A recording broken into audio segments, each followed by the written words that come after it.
Good morning, everybody. Happy Thursday. We have an amazing show for everybody today. What do we have, Krystal? Indeed we do. We have many very interesting election results to dig through, both on the Republican side and on the Democratic side. On both sides, there are races that still are not called, that are going to recount. We will bring you all of that. Also, Madison Cawthorn is part of that. He did lose his seat. We'll tell you. He's out. It was ultimately pretty close, but he did lose. We'll tell you about all of that. Also, the Ministry of Truth board. It's folding. Yeah, that didn't take long. The Biden administration, I guess to their credit, was like, let's just press pause on this one. Yeah. But in some ways, the real story here is the way that the media, read Taylor Lorenz, is covering this, which I have to tell you, the article that she wrote about this is literally one of the worst journalistic products I have ever read in my entire life. It is psycho. Truly insane. Yeah. So break that down for you. Also, Biden administration making some big moves with regards to baby formula. He is now, at last, invoking the Defense Production Act. They also have a plan to fly in baby formula from Europe. Obviously, those shortages have been devastating for moms and babies and families. Just a terrible thing that people have been going through, so we will bring you those details. We also are excited to bring geopolitical strategist Peter Zeihan onto the show. He can talk Ukraine and Russia. He can talk China. He can talk the world going forward. He's got a new book out called The End of the World is Just the Beginning, which is not exactly a hopeful read, but maybe an important one nonetheless. But we wanted to start this morning with the big primary results. And Saagar, let's go ahead and start with the Republican side of things. Yeah, we were hoping that we would be able to give you full results, but unfortunately, the count continues in Pennsylvania. Let's put this up there on the screen. David McCormick and Mehmet Oz continue to be locked in the race for the GOP Senate nomination. Now, in terms of where the things stand literally right now, honestly, it is almost certainly going to a recount because it is within the 0.5 percentage. Now, the McCormick team and the Oz team are both saying that they have this thing in the bag. Dr. Oz appeared on Sean Hannity. He said that he's almost certain that he's going to pull it out. But, you know, the top strategist who actually works for David McCormick just came out this morning, and here's what he had to say. At the end of last night, Dave was down 2,700 votes. Today, out of the 10K of the 33 absentee ballots that were counted, we continue to average a plus 10% victory. We have closed the gap by 1,500 votes. Dave is now only down by 1,200 votes with an estimated 20,000 GOP absentee ballots left to count. Dave is almost certainly going to win. That guy works for Dave McCormick. Yeah, so that's their here's spin. The thing. That's a spin on both of them. At the same time, in terms of the outstanding ballots, we don't actually know where a lot of those outstanding ballots come from. Jeff Rowe is not wrong that the outstanding ballots have been going plus 10, but the late arriving absentee ballots, which are most of these, seem to be ones which break a little bit better for Dr. Oz. I think that the actual result of this is you are not going to know who won this race for like a week because it's so within the margin of error. You know, I'm talking about, Dr. Oz is 31.3%. David McCormick is 31.1%. This is one where recount theoretically actually could change the results. And, there's going to be all kinds of legal battles. Both these guys have a ton of money in the bank. So we are just simply not going to know what happened in this race, Krystal. Yeah. So right now, the differential is about 1,200 ballots that Oz is up on McCormick. And watched Steve Kornacki's analysis this morning. And the dude is a savant when it comes to all of these election ballot counting stuff. And so basically what he said is there is some outstanding election day vote, both in one of McCormick's strongholds over in Allegheny County, Pittsburgh area, and in one of Oz's strongholds over towards Philadelphia. So that sort of seems like it will more or less cancel itself out.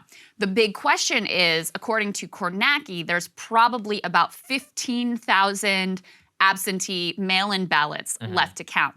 And that's the real question mark, because what Kornacki was saying was that those have been coming in more like 7% in favor of McCormick, not the 10% that his dude is saying. See, there we go. Yeah. Anyway, I mean, it really genuinely could go either way. Very likely that this thing comes down to a few hundred ballots. It is just that close. Yeah. So it really is pretty remarkable. It's also interesting that the Trump-backed candidates sort of consistently have done better on election day in-person voting versus the mail-in vote. So continues to be a holdover from, his whole mail-in balloting and fraud and all of that stuff. Yeah, that's also a fun one, which is that the McCormick and all these other guys who think that the election was stolen are like, well, when all the mail-in ballots are counted, we're sure that we'll win. It's like, well, that's how Biden won Pennsylvania, morons. So but now we're good with mail-in ballots. Whatever. Okay. I'm not the first guy to make the point. I know it's a boomer lib one, but, it actually is pretty Sometimes they're correct. Sometimes the boomer libs have a point. Okay, let's go ahead and put this next one up on the screen. This is pretty funny. Trump is urging Dr. Oz to declare victory, speaking there as the neck and neck vote continues. And in terms of how exactly Trump candidates fared, I think this is a pretty important one. Let's go put the next one up there, guys. So here's where things stand right now. So J.D. Vance, obviously he won. By the way, J.D. was actually asked yesterday. He thinks Dr. Oz is still going to pull it out. We'll see how that works out. Yeah, but he wants to just toe the Trump line too. I guess that's fair. So yeah, look, everybody's got an agenda. I'm just telling you, this is such a nail biter. We truly have no idea. Gilbert, he won at 29%. Herbster, 30%. He actually lost. Madison Cawthorn, he was the loss and he was an incumbent. Hines, he won at 32%. Obviously, Dr. Oz, we don't yet know. McGeechan, he's down, who had only 25%. Sorry, 25%, and she actually lost. But then Mastriano obviously did win, so that we're going to cover fully in our next block. I do think it is. Put a pin in that one. Yeah, I think the major takeaway from the Senate race is that Kathy Barnett, for all of the hype, didn't even come close to winning this thing, Krystal. So a lot of that really was driven by a single poll. A lot of it was cope. I also think that Kathy Barnett probably did cost Oz the nomination if he did lose, just because a lot of people who are MAGA couldn't really bring themselves to vote for Oz, and that McCormick is really slipping in as a result out of that. I'm not, no criticism. I'm just saying that's almost certainly how he kept that lane of the Pat Toomey pro-business type Republican. Well, it also was the case that in the final stretch, rather than them going hard on McCormick, they actually switched and trained their fire on Kathy Barnett because she seemed to have the momentum, was rising quickly in the polls. I mean, she's finished in the 20, it was like 21% or something like that, which was still much higher than where she had been in the polls. So I don't think they were wrong that she was surging. But yeah, by focusing and training their fire on her, rather than staying focused on McCormick, they let him kind of sneak in here. And also you can see, I mean, he must have had a pretty effective organization to have banked all of these mail-in ballots early on before the final stretch of the campaign. So it is interesting. I mean, Saagar, we were talking a little bit about, by the way, I think the fact that Trump is saying, hey, Oz, you should go ahead and declare victory. And he said something like before they find the mail-in ballots and, make you lose or whatever. To me, that's almost maybe the best indicator we have that they actually do think McCormick may pull this thing out in the end. Who knows? Maybe he doesn't know anything more than we do, and he's just sort of getting ahead of this thing in case it goes south. But that, to me, was maybe the best indicator that actually the hedge fund ghoul McCormick may end up on top. And then we were talking, I'm interested in your thoughts, Saagar, which one of these candidates, Oz or McCormick, is stronger ultimately in the fall? Because you hear a lot of sort of mainstream pundits theorizing, because they had the example of Glenn Youngkin, McCormick is kind of a similar model of financial ghoul who's able to signal to the MAGA base but not go all the way in on the election conspiracies, that potentially that's a path to victory in the fall. But I personally think Oz, just because he is such a well-known and famous figure, especially among just like regular people, I think he could have a lot of crossover appeal and be very difficult to defeat in the fall. That's a very conventional take. I completely agree with you, which is that there seems to be like a lunacy here in Washington, which is that the boring hedge fund guy is going to be run better in the state of Pennsylvania. I mean, here's the thing. David McCormick worked for Ray Dalio and ran the hedge funds which pioneered shipping jobs over to China. And Fetterman knows how to make that Pennsylvania. Case too, by the way. And we'll be running against a guy from Steel Country, Pennsylvania. Yeah. You tell me whether that guy's gonna do better, or is the guy who is one of the most famous people in America, who also has massive crossover appeal, especially with the suburban women in the mainline Pennsylvania area, which are disproportionately Democratic now. You tell me. We were also talking about this during the primary. Oz did not beclown himself. He'd had no major Kathy Barnett type interview. Yeah. Obviously, he sucked up to Trump, but I mean, who didn't? At the end of the day, he is actually an extraordinarily good communicator. You know, his major issues were like COVID, talking about inflation, all of the stuff that he stuck to, very centrist, high level of appeal. Now, look, personally, I think both McCormick or Oz is going to beat Fetterman simply because of the national environment. All politics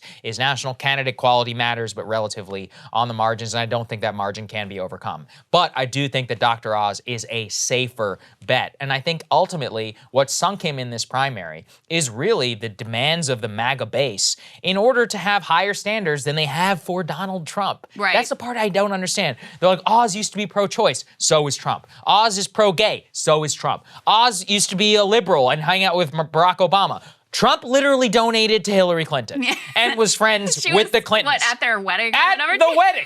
I mean, this is what drives me insane. I don't understand. I'm like, look, from a purely strategic perspective, do you want a legitimate A-list celebrity, one of the most famous people in America, or do you want David McCormick, who obviously was also liberal in the Goldman Sachs sense and is now fake inventing himself as some Harley which writing. Nobody ever buys. Both of these guys are rich carpetbaggers. Actually, Oz is worth $400 million, and he's probably the poorer man in that race. Almost definitely. You know, you make a good point about the Pennsylvania electorate versus the Virginia electorate. Virginia is the electoral map of Virginia is completely dominated by Northern Virginia. So Fairfax, Loudoun County, Prince William County. This is like the whole ballgame in terms of Virginia politics at this point. So yeah, for those people, Glenn Youngkin apparently perfect candidate. Was a good fit and a good candidate. Pennsylvania has a very different electorate. It is much more of a blue-collar state at this point. And, you know, I agree with you that, listen, it's still, Democrats have really tall hill to climb. And so you would still say probably advantage Republicans in the fall. Right now, the state is rated by most ratings as a toss-up right now. But you do have to say Fetterman is probably the best candidate the Democrats could possibly put up. And we'll get more into him in a moment. But he does come from steel country. He was a mayor of a steel town. He still has that everyman office. Shows up in, you know, his basketball shorts everywhere he goes, and not as some fake McCormick, I'm the country guy now. This is genuinely, you can tell it's very legit in who he is and who he's always been. He's also very well known in the state and very well liked. So I do think Democrats have put up the most formidable candidate that they could in the state in a landscape that continues to be very difficult. If it's Oz that he's up against, I think that's almost impossible to overcome without some major issue from Oz. If it's McCormick, I think he's got a shot. I think it's certainly true. I think Fetterman has a shot regardless. I just, when I say probably, I'm talking, percentage-wise, 60% national wins or so. So that's generally where it's at. Let's throw this final one up there, the New York Times tear sheet, which is that the primaries really do show the limits and the depths of Trump's power over the GOP base. And I would really put it this way. I've talked a lot about the concept of variance on the show, which is that the Trumpiness of the Republican Party means that in Trump-y states, a la Pennsylvania or Ohio, his endorsement is going to matter a lot. Also, his endorsement in a state like Georgia, which is not Trumpy, could also either have a negative effect or, in the case of Brian Kemp, be very embarrassing, hence why he lost the state of Georgia in the first place in the presidential election. So the Trump takeover of the Republican Party doesn't mean that he is powerful in the entire Republican Party across the entire country. Yeah. He's very, very, very powerful and influential in Trump country, but in places that are more on the margins, traditional Romney-style Republicans. Actually, the Deep South is a good example. Those places are going to have independent power centers and more, I wouldn't say forward-thinking, but just more independent-minded GOP voters than the people who really, really, really love Trump in the industrial Midwest or in a West Virginia, Appalachia type place. So that's just the way to think about it, when and why the Trump endorsement matters. I think if Trump did not intervene in the Pennsylvania race, first of all, I don't think Oz would have had any chance. No chance. Because there was clearly a lot of skepticism of him with the Republican base. And his unfavorable rating continued to be quite high among the Republican base throughout the primary. Right. So I do think Trump put him in the fight, whether he's able to prevail or not. probably if Trump doesn't intervene, you could see a world where Kathy Barnett then is the one who's able to take the thing by storm. I think he really kind of killed her campaign in the final weeks by coming out and, directly saying, because she was really relying on being like, I am the Trump candidate. Right. And she definitely had the credibility. And you can see the way that her partner in crime, Mastriano, not only won, but easily won on the governor's side of the map. And that really didn't owe to Trump, because Trump got in after Mastriano had already surged and the writing was already on the wall there. So I do think, listen, his endorsement is still extremely consequential. Georgia may be a special situation, especially because you have an incumbent there in Brian Kemp, who apparently people more or less like, at least on the Republican side. So that makes it more difficult. They're not just evaluating what Trump says about this candidate. I think in these open seats, where you have a variety of candidates that are somewhat unknown, I think that's where he has a huge, huge impact. Yeah. On the Democratic side, on the other hand, and we'll get to this in just a minute, Biden's endorsement apparently means literally nothing. Literally nothing, and maybe like net negative. Let's go ahead and put the big headlines here from the Democratic side. You've got Fetterman, who easily won from his hospital bed, won every single county in the state. He will be the Democrats' Senate nominee. And then you have Josh Shapiro, on the gubernatorial side in Pennsylvania. That's going to be a very closely watched race. Now, both of these candidates have won statewide before, so I think that matters. They're both relatively well known by Pennsylvania voters and relatively popular. I actually didn't know much about Josh Shapiro. So I was talking to Sirota about him, who apparently has known him for a very long time. And he's more impressive than I expected. So he was the one you guys might remember when he was AG of the state. He did the big report digging into the abuses within the Catholic Church. Very difficult and very brave thing to do at the time. It was a big deal. He went after people who were exploiting students and charging them unfair amounts, and he was able to get a settlement there. He's gone after corporate America. So anyway, he's actually less of just a generic Dem and has a little bit stronger of a footprint in the state and more of his own identity than I ultimately expected. And he also has gotten crosswise with Larry Krasner, who's the Philly DA, who's been very aggressive in terms of criminal justice reform. And Shapiro has been on the sort of more moderate side of that divide, which could also bode well for him in the state. So both of them ultimately easily win. Let's go ahead and put this next piece up on the screen of part of the reason why I do think Fetterman is a formidable candidate, even as I continue to say, the wins are very much against Democrats in all of these races in all of these states. They describe here Fetterman's plan to win Pennsylvania, taking his populist message to Trump country. And he says, they say in this article, Fetterman is as idiosyncratic in substance as he is in style. In his campaign, he has stressed bread and butter issues. He supports $15 minimum wage, is firmly pro-union, sells T-shirts in favor of legalizing marijuana, endorsed Bernie in his 2016 campaign, opposes COVID-19 mask mandates. He criticized Philly for briefly reimposing one last month, and broke with Biden on immigration, saying the Trump-era Title 42 policy should remain. Wow, so I didn't even know that. That's big. Yeah, so whatever you think of those policies, I think it's a very appealing package in terms of a swing state and how Pennsylvania is culturally positioned. And again, Fetterman has a lot of credibility in just, how he came up, how he connects in steel country, his everyman sort of working class persona.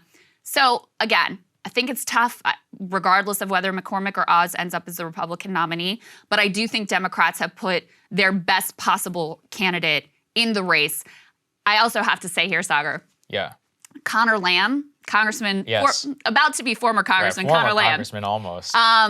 He is the vanquished candidate here. And to me, that is very sweet because this guy, he was held up by the Democratic establishment. He's like this blue dog, totally corporate type. He was held up as this is the next big thing. He got every mainstream endorsement, not even only nationally, but in the state. I saw someone tweet out the list of Connor Lamb's endorsements versus the 8 people on the list of Fetterman's endorsements. And this guy didn't just lose, he got crushed. Yes. It was not close. And he lost to a man who was literally in a hospital bed. Yeah. Getting a pacemaker put in on the day of the election. So, it was a big rebuke. And not just in this one, but I'll go through a couple of others. of the establishment sort of Joe Manchin wing of the Democratic Party. And in fact, voters told the New York Times and other outlets that they saw Conor Lamb as, quote, just another Joe Manchin. And so the fact that you have Manchin as this completely villainized figure in the Democratic Party now has made it so that people have a very visceral sense of what it means to be a centrist, and they're not impressed with it. And I think that's a theme that comes up a couple of times. So he got endorsed by Manchin. He was bragging about it. It turned out that was the thing that Democratic base voters wanted nothing to do with another Joe Manchin. That's very interesting, actually. Yeah. It doesn't bode well for like a Kirsten Sinema or any of that whenever election time comes in terms of the primary itself. Yeah, definitely. So I guess my real question, look, with Fetterman, who knows? I'm not saying the guy doesn't hold positions, but I've also said here, he does not seem capable of opening his mouth without saying LGBTQ. And we'll see. I mean, look, he's going to get hammered. And whoever McCormick or these people, they have a lot of money, both him and Oz. They're going to blanket the state and try to paint him as another woke Democrat. Will it work? I mean, I don't think he does himself a lot of favors in terms of his primary campaign, especially in the latter times, because the guy was very clearly going to win. And if I was him, I would not have been going down that direction. I don't know. And this is also people I've spoken to who actually live in Pennsylvania. They all raise the same concern. They're like, I don't know. He seems like he might be too culturally far left. So like I said, steel country, no question that's where his roots. But the more that he's gone statewide and more national appeal, he's become a lot more woke in his overall orientation. So this will be a big test also of populist economics versus a cultural message. I personally don't think it's going to work. And like I said, national environment, so this is the thing about wokeness too. If Biden were popular by 10 points, it wouldn't matter either, you know, in terms of the candidate. So like he still could win. Yeah. I just think it goes national, then culture, and then we'll see exactly how it goes. But Biden overall is just going to be such a massive sink on everybody. But there are other Democratic candidates I know that you wanted to point to about who are also defeating the Democratic establishment. Yeah, well, I mean, I'd have to see more specifically what you're referring to in his language. I mean, even when we interviewed him, all he says LGBT. It's like he said it like 3 times in a 10-minute interview. It's gay like, rights are popular, though. Okay, I mean, fine. And also, remember, too, that... Is that on the ballot in Pennsylvania? But remember, too, that, of course, these rights are always on the ballot. I mean, it's a national election. Of course you have an impact on those things. But let me also say, too, that I think the cultural grounds have shifted to where there are going to be a lot more questions about abortion rights, where Fetterman is going to be much more in step with that one he's the population than the Republican Party is at this point. And I think he's helped, too, by the fact that Republicans have nominated someone who was so fringe for the gubernatorial candidate. Definitely. So we'll see how it all ultimately shakes out. But there was another race that was very closely watched that pitted Summer Lee, who is a sort of lefty Bernie Sanders type state rep in the Pittsburgh area, against this union-busting lawyer, literally, on the other side, who's relatively unknown. And this is for an open congressional seat. And originally, Summer had been up by double digits, like 25 points, somewhere in that range. And so multiple of these anti-Palestine, pro-Israel groups came into the race, dropped $3 million. This was the most money that they spent in any race. And clearly shifted the dynamic and really closed the gap here. Ultimately, and the ironic thing here, too, is that it was like, so Summer supports conditioning aid to Israel, which I also support, by the way. But they didn't run ads on that. They ran ads saying that she was like not a real Democrat and that she was going to try to undermine Joe Biden and all of these sorts of things, which is exactly the playbook that they had run successfully against Nina Turner in the past. Of course, Nina had said that like half a bowl of shit comment, which didn't help her and help them to be able to make that case. So they spent millions on this race. And as of now, and this is one that's definitely going to a recount because the margin is so narrow, Summer managed to eke this thing out by a few hundred votes. Like, it is as close as it possibly could be. So she will be, you know, a new squad member. And I think she'll be very well known nationally, not just because she's going to be another addition to the squad. This is a blue district. It certainly will be the Democrat who, ultimately wins in the fall, but also because she definitely has a presence and a charisma. And I wanted to give you guys a little bit of a sense of that because I think you'll be hearing more from her in the future. This is a little bit of her victory speech on the night of the election. And I also thought it was interesting how she really carried a largely populist message as well, talking about the multiracial working class and a lot of bread and butter issues. Let's take a listen to that.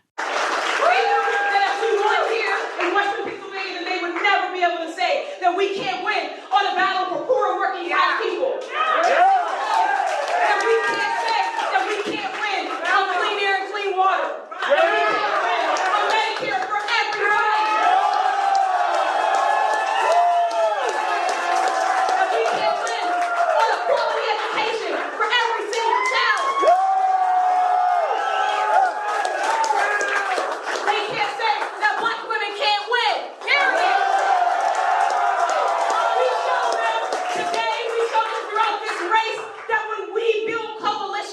That when we cross all over the county, when we cross and build a multiracial, multi-generational movement of people of all religions and all genders and all races, all ages, that when we come together, we can't be stopped. That's right.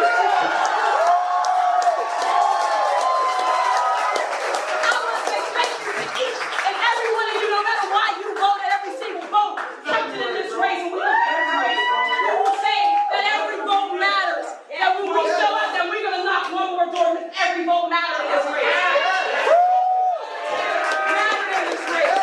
Every single staffer mattered in this race. And I just have such a gratitude to you all. We got a lot of work ahead of us. This was the beginning. So looks like she eked it out, like I said, going to a recount. But that was just one. You'll be hearing more from her, no doubt. That was just one of a string of pretty significant victories for the left, though. I mean, you got to count Fetterman in that, dispatching with Connor Lamb. Connor Lamb's seat now is open. And in the primary, Bernie Delegate also prevailed in his district. You also had, let's go ahead and put this next one up on the screen. Looks like, this isn't final yet because it's Oregon and it takes a long time for the mail-in ballots to come in, but it looks like Kurt Schrader, who was described as the Joe Manchin of the House, has lost to a progressive challenger, Jamie McLeod Skinner. This is a major upset. I mean, this is an incumbent Democrat who the establishment went all in for. Joe Biden endorses him, and it looks like he's getting waxed by Jamie McLeod Skinner, who, ran with the grassroots backing and support. I also watched one of her ads, and I don't know much about the entirety of how she ran her campaign saga, but the ad that I watched went just eviscerated Schrader on his pharmatize. This is the dude, one of the key players in terms of killing the Medicare prescription drug pricing reforms, and she just hammered him for that in this ad. So again, a populist appeal that seems to have worked out in this primary. And it's so humiliating for Joe Biden that you wade into this race. He hasn't made many endorsements. You wade into this. You endorse this guy who, by the way, has stabbed you and your agenda in the back, and you still have zero impact ultimately in the race. There's another interesting one. This one we should probably talk about more at another date because it's a whole layered conversation. But we had talked to Ryan Grimm before about this crypto billionaire who is throwing his weight around to the tune of millions in a lot of congressional primaries, especially in particular on the Democratic side. Let's go ahead and put this tear sheet up on the screen. Well, his candidate that he spent something like $13 million to back lost, and it wasn't even close, to another progressive, more 41 to 19%. Candidate. Brutal. I mean, it was brutal. They spent $13 million to try to push forward this sort of crypto-backed candidate. And this is also interesting. Not only did the crypto PAC come in for this dude, but the House Majority PAC put $1 million plus into this race, which is an open primary. What are you doing? Why are you getting involved in this race at all? Meanwhile, they didn't back Schrader, who was an incumbent who probably had a better chance of winning. So the crypto billionaire also goes down to defeat. There were a couple of lefty challenger candidates in North Carolina who also had those millions from the pro-Israel PACs come in that did end up in defeat. But overall, I think when you look at this, it comes back to what I said earlier, which is that the Democratic base is really disgusted with Joe Manchin. And when you can tie a centrist or corporatist candidate to Manchin, it is a really devastating blow to their electoral chances. And this has got to be a real rebuke of the Biden administration and the way that they have failed to really deliver on their key promises across the board. Yeah, it's interesting. You know, that Oregon district in particular, the one of Court Schrader, that is actually a little bit of a conservative district. So it's going to be a good test case of, progressive rhetoric on whether they can actually win in a GOP area. I know some people from the area and they think that Kurt was basically the only guy who could win that. But at the same time, like you said, Krystal, the Democratic base is just not happy here with Joe Biden. So they're kind of in a real pickle where their own base is turning against them, but that they're not, look, they have to nominate candidates then who can also win, not only with the base, but with everybody else. So it really is, it's a tough situation for the Democratic establishment. You just hate to see it. Also, in the crypto community, where there are these things called top signals, as in that means we're officially at the top. I think Sam Bankman-Fried having serious losses is a very big top signal for people. It's like, all right, it's peaked. We all need to get out of this. All right, let's move on. Mastriano. This is an important one. So the Republicans have truly outdone themselves there. We got to stick back with Pennsylvania. This really deserves its entire block. It's a good test case. Stop the steal. Does it matter to voters or not? Let's put it up there on the screen. Doug Mastriano, he is somebody who's shot to national prominence because of his willingness and want to challenge the Pennsylvania election results. And he is somebody who came to really embody the grassroots Stop the Steal movement. He's from South Central PA. This is a guy who, he says he was never broke the law. It's up in the air exactly why he was past a police barricade on January 6th. And he said he did absolutely go to the rally, so we know he was there on that day. Mastriano himself flirted with QAnon. We've pointed towards all of the other crazy stuff that he's done. But I think Stop the Steal is arguably the most consequential thing because, look, now he's officially the Republican nominee for GOP governor in the state of Pennsylvania, which should be a very easy pickup. And we should take Mastriano, I think, at his word. Something that we would always point to during actual Stop the Steal under Trump is look, it's not actually in his hands. All these senators, it's not any of this stuff any matters. I was like, but look, if an actual governor who in the state of Pennsylvania, the governor appoints the Secretary of State, actually did try to decertify their election results or send their own electors, that actually might happen. And that's something that's very real as a possibility. Let's put this up there on the screen here from the Washington Post, because it's actually a pretty good analysis. During Trump's 2020 efforts, Mastriano explicitly endorsed the idea the state legislature has the, quote, sole authority to reappoint new electors given, quote, mounting evidence that Biden's win was compromised. But Mastriano continues to insist that, and he even pushed the Justice Department to issue a guidance that would allow him in order to make sure that he could push the pretext of fraud. Now, this means that Mastriano adheres to the notion that the mere claim of fraud is enough to justify the certification of presidential electors in defiance of the popular vote outcome. And as governor, he would actually be in a position to operationalize this principle because the state Secretary of State, who I mentioned, is somebody who certifies the election results, and then the governor is the one who has to sign the certification of the winner's electors, and the state legislature has a constitutional role in determining the, quote, manner of appointing electors by passing a law that creates this process. So what that basically means is that if a Democrat wins the popular vote in Pennsylvania in 2024 and Mastriano were to declare widespread fraud, he could actually have his Secretary of State decertify the election results. Now look, where things are currently trending, I don't think a Democrat's going to win the state of Pennsylvania. But it's possible, and the mere prospect of it is pretty nuts. And I think that this just shows you that in a highly winnable election, inflation, all the cultural tides are turning. There is so much happening on the ground. There's never been a better time to be a Republican in this country. That they would put up somebody in swing country, 50-50 Pennsylvania, who actually wanted to overturn the entire election and is asking the voters for the power to do so. So Obviously, I think it's completely and totally insane. And this really just shows you the damage that Trump can do to a highly winnable race. You know, the Roy Moore thing was a good example. This is a great example, too, of the run-amok Trump phenomenon and what exactly it will wreak in these races. Now, look, I'm black-pilled enough, Krystal, to think that this guy could still win, given the national environment right now, which shows you a whole host of other problems in this country. Possible. But I mean, this is a problem for Republicans in terms of taking this governor's mansion. And it matters a lot because, obviously, of the election stuff that you just pointed to, also because of what they might do on abortion. It's very significant. It also could potentially have bleed-over impacts to the Senate nominee. And if you have a very weak candidate, the top of the ticket for governor, that is not a good thing for your other candidates down the line. I hope that we have a reputation here of not being alarmist about election and insurrection and any of those things. But as you laid it out, that is exactly the case. This guy, with his Secretary of State, could literally be in the position and have the power to say, your votes that you cast, all of you Pennsylvanians, we don't care about that. Yeah. We're going to decide who ultimately won the state based on even the unproven allegation of fraud. So that is extremely, extremely significant and very, very troubling. He also has, he's far right across the board on every issue, including on abortion, which I do think will be, a significant issue in the fall, especially with the statewide ticket. Democrats, I don't know what they're thinking here, because as you pointed out, you would not I think that Republicans have made it much more difficult for themselves to be able to win in the fall, but have they completely made it impossible? No.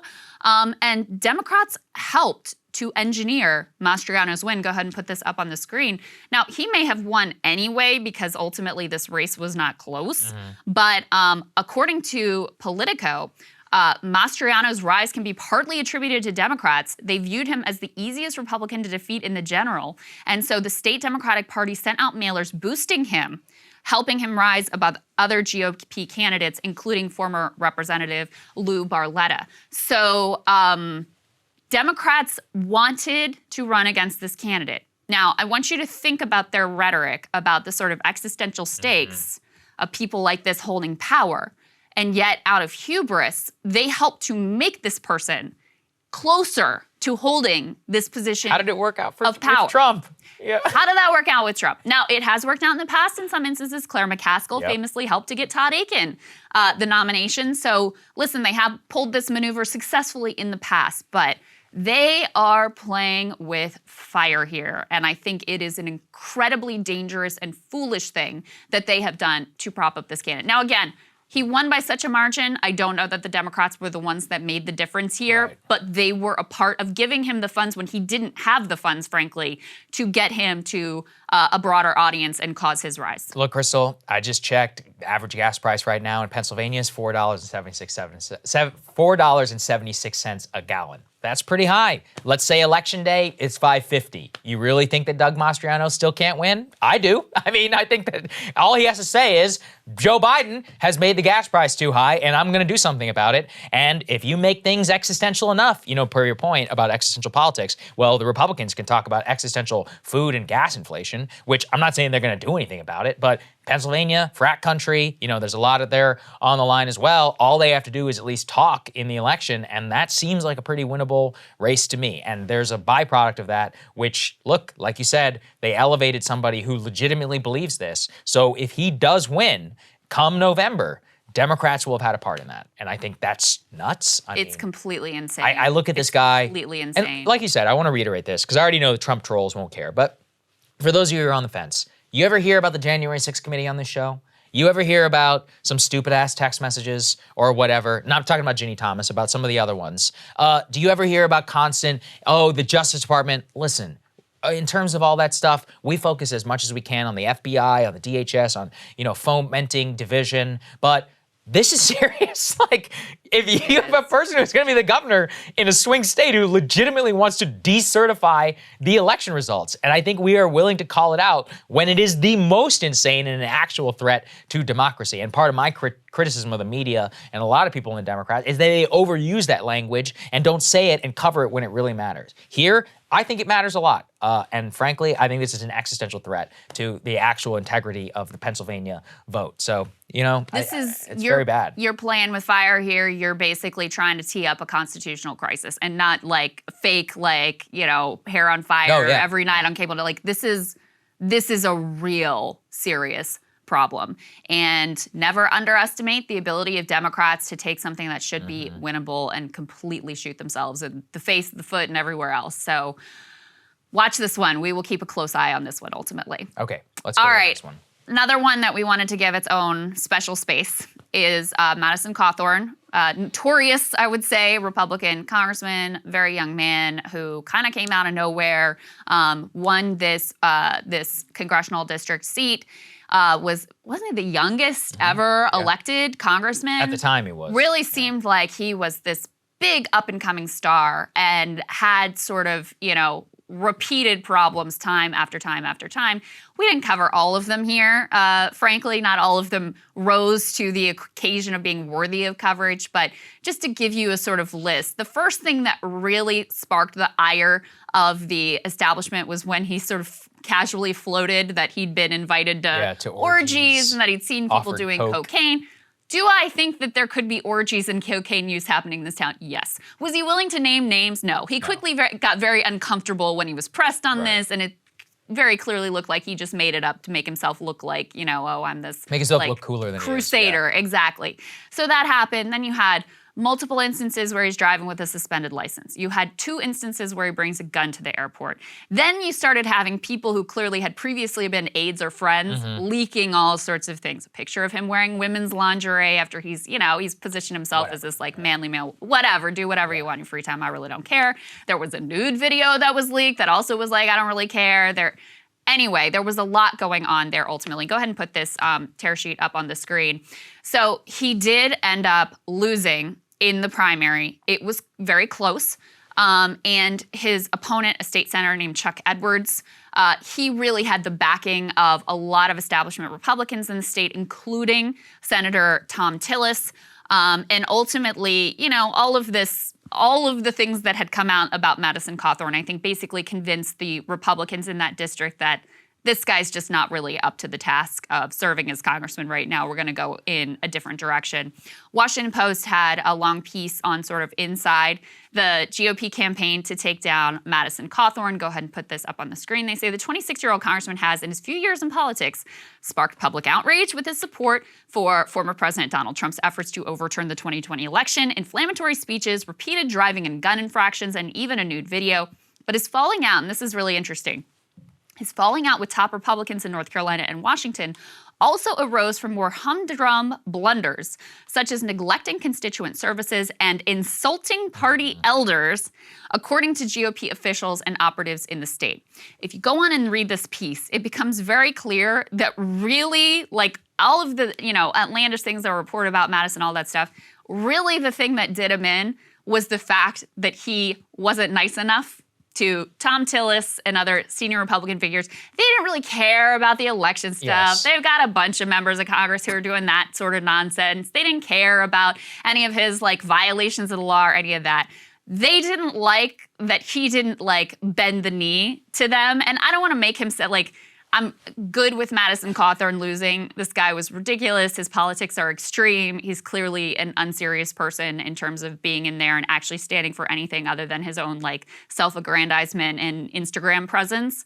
But it is telling that the thing that the GOP actually hated him for was that he was not sufficiently deferential. Yeah, I think he beclowned himself while he was in office, but a lot of people beclown themselves while they're in office, right? Marjorie Taylor Greene, Matt Gaetz is cavorting with prostitutes, right? And none of the people down there seem to care.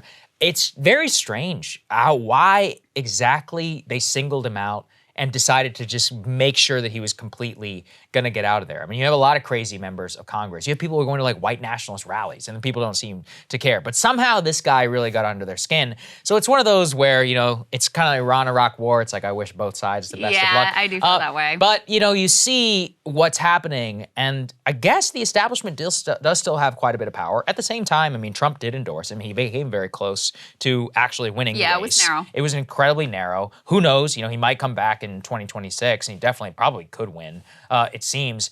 I think he needs a break on a personal level. His life is clearly in shambles. He had a divorce after like 7 months. Like, his gun stuff, his personal life, all these weird videos. Yeah. People in his life are obviously turning against him. It feels like a person who's kind of in free fall. His personal life is clearly in shambles. You know, just take some time off. I don't know. I know he likes to go to the gun range. Go do that. Blow off some steam and just take a seat for a couple of years, and we'll see where things shake out. Focus on yourself. Get into a good space mentally. Do some yoga. Then we can talk. Yeah, there you the go. one other thing I want to say about this is like, I mean, it's not like, given my politics, you're probably going to have somebody who has basically like the same bad political like stances, who's just much quieter about it in this dude.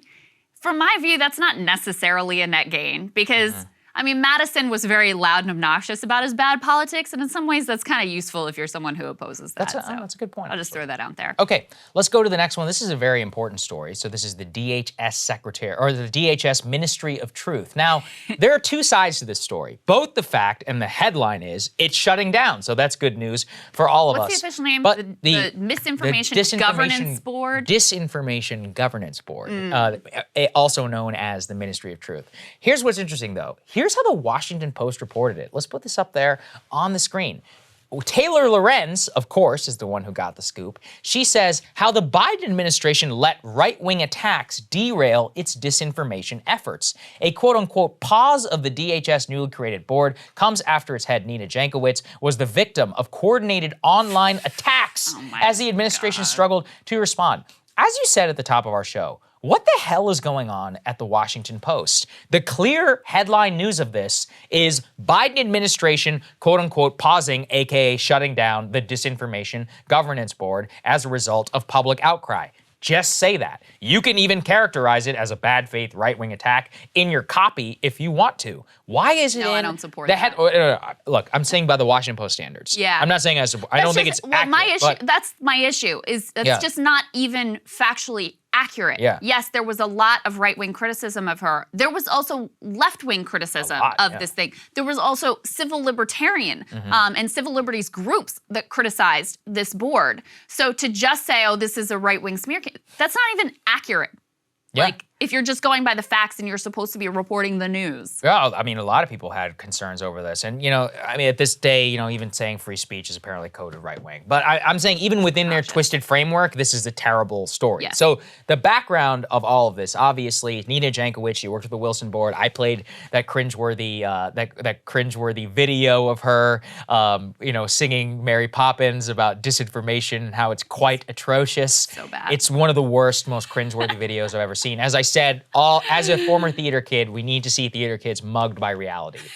So she is somebody who needs to have that happen to her. And it finally has. So Nina, please quit the Moaning Myrtle Band and Harry Potter fan fiction. Quit doing the Mary Poppins TikToks. Grow up a little bit. Now, exactly what happened here is that the Washington Post, though, is reporting that this is a result of the Biden administration folding to these quote-unquote right-wing attacks. And what I love is that they actually quote a group within this, Krystal, who characterizes this as a right-wing attack as the group itself which funded the P-tape Steele dossier.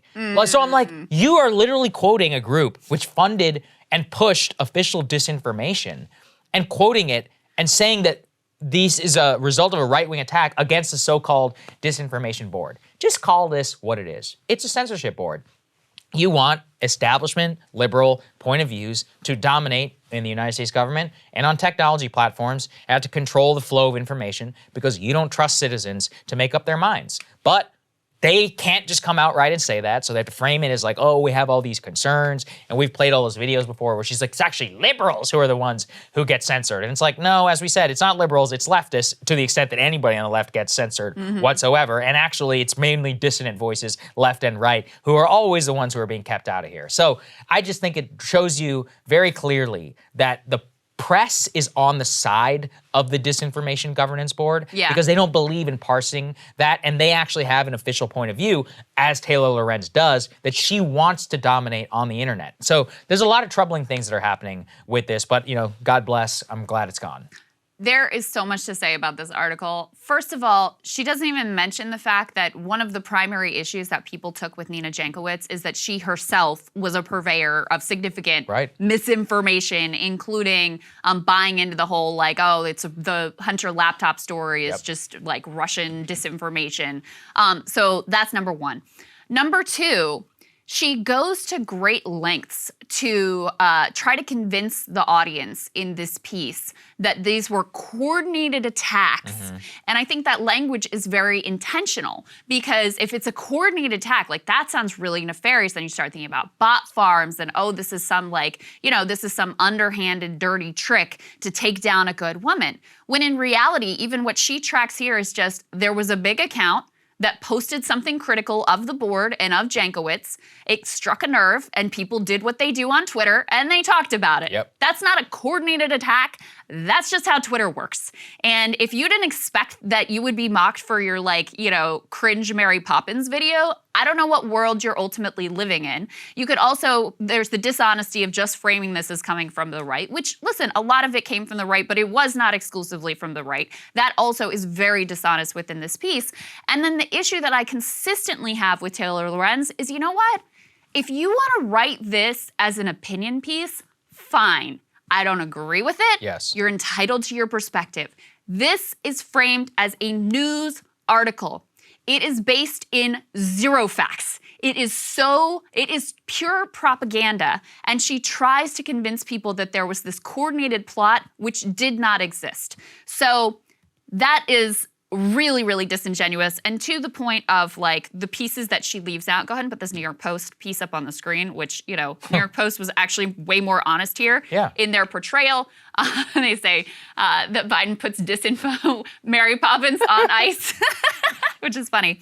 But they actually have the honesty to point out that, among other things, she had the terrible idea of letting verified, so blue check Twitter users edit other users' tweets. Terrible idea that we're getting from this quote-unquote expert on misinformation. She repeatedly tried to spread doubt about the New York Post reporting about Hunter Biden's notorious laptop, telling the AP in October that it should be viewed as a Trump campaign product. She also pushed the since-debunked claim in 2016 that then presidential candidate Donald Trump had a tie to Kremlin-linked Alpha Bank, an allegation at the center of an ongoing trial of the Clinton campaign lawyer. So all of that is fair game. All of it is fair game. I'm not a big fan of digging up everybody's old tweets and judging them for life, but when it's relevant to the job that you have been appointed to, that actually matters. And of course. The last thing I'll say about this that really irritated me about this entire conversation, not just Taylor Lorenz, but especially Taylor Lorenz, is she tries to have it both ways. She tries to say, I don't know what people were worried about. This board was no big deal. They didn't have any real authority. And also, though, frame it as this is some grave blow to the fight for truth. You can't have it both ways. Either the board was no big deal and you don't know why people cared about it, or this is a big deal, it has significant power, and so it really matters whether it happens or not. You can't have it both ways. That's a very good, actually, I didn't think about it that way, but it's very important. So it's it's either was a fake board that didn't matter, or this is a big deal that she's been taken down. And here's the other thing too. It's not like the Biden administration is all of that responsive to criticism. This obviously folded, not because I think of just public outcry, but I think anybody on the merits could look at this woman, what she has said, and say, yeah, this is just a bad fit. This is just not going to work out. You're not going to be a neutral actor. Exactly. We don't trust you to be a neutral actor. You can't be arbitrating information for the United States government whenever you are such a clearly partisan actor. It's not just folding to politics, folding to attacks. On the merits, it was a terrible idea to have it in the first place, and it was a terrible idea in order to hire her. So it folding is a victory, and I think that anybody in the press should not want a disinformation governance board, period. So the fact that they are using and defending it, and that it's Taylor in particular that makes it somebody who's a proponent of it, just shows you their actual ideology and their agenda. I want the government to be responsive to public criticism. Yeah, I wish. They rarely are. Right? Yeah. They actually were responsive to public criticism here, and that is a very good thing. And the next story, actually. Such a bad idea. And that segues perfectly to the next story, which is Biden has now announced they are taking some pretty dramatic steps here to try to end the baby formula shortage crisis. Let's take a listen to what he had to say. I know parents all across the country are worried about finding enough infant formula to feed their babies. As a parent and as a grandparent, I know just how stressful that is. I want to provide a few updates on our work to get more formula into the United States and on the store shelves so it's available to you. Today, I'm invoking what they call the Defense Production Act to ensure that manufacturers have the necessary ingredients to make safe, healthy infant formula here at home. The Defense Production Act gives the government the ability to require suppliers to direct needed resources to infant formula manufacturers before any other customer who may have ordered that good. And I'm also announcing Operation Fly Formula. That's to be able to speed up the import of infant formula and start getting more formula in stores as soon as possible.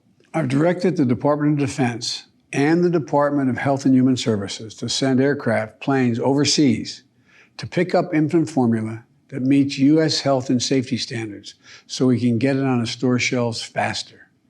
And I've directed my team to do everything possible to ensure there's enough safe baby formula and that it's quickly reaching families that need it the most.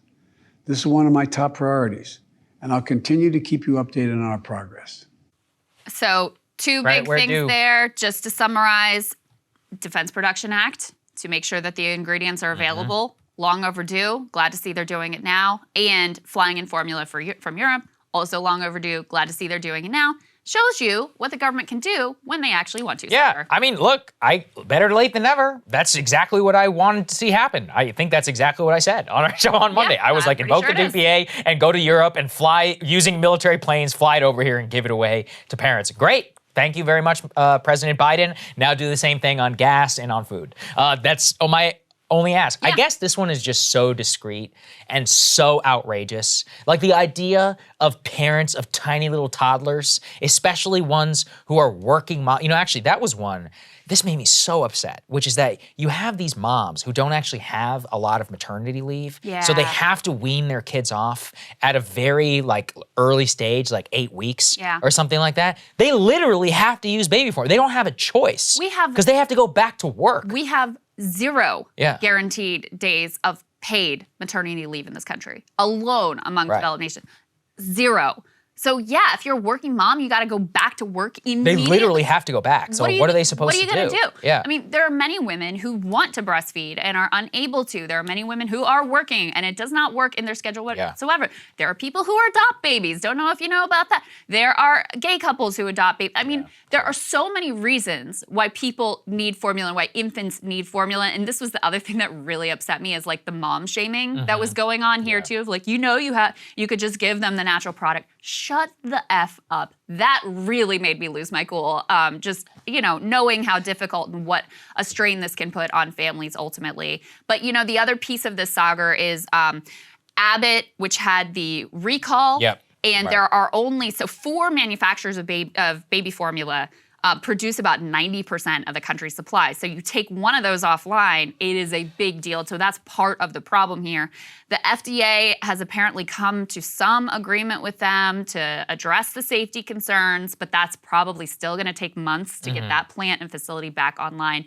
I just have to say again how disgusting it is that rather than Abbott doing what they needed to do to keep their plant and equipment safe for the babies who are dependent on their product, they instead decided to give themselves billions of dollars in stock buybacks, which is just the most sociopathic, disgusting example of corporate greed that I have probably ever seen. Yeah, and even in terms of how this all happened, nobody really knows. Even the CDC says there's no conclusive evidence that Abbott was the one responsible. Obviously, Abbott is pushing that very hard. I have no idea what happened in terms of this. But what I do know is, look, Abbott, you shouldn't be buying back $6 billion of your stock, period. And in general, we should have a lot more facilities. Also, the regulatory capture on this is something that we absolutely have to address. Never thought I'd know this much about baby formula before I had kids, but it's very clear to me me that European baby formula is far superior to ours. So I actually hope that we have a breakthrough in terms of at least ensuring that parents who are in that scenario where they are not able to breastfeed their kids are able to access much more natural and better baby formula recipes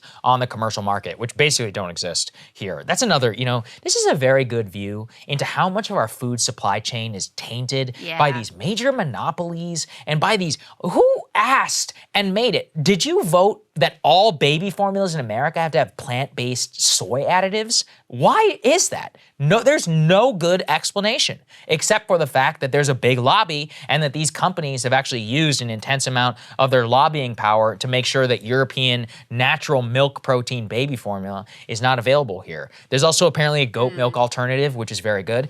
I'm just saying, let people give their kids whatever they want as long as it's safe and it's not gonna, as long as it's not gonna poison them. Well, give them, let parents make the decision for themselves. The other problem here is that the FDA's funding has been so stripped that it makes it very, very difficult for them just to do the basics of, guaranteeing food safety that we expect them to do. And I just have to point out on the hypocrisy front.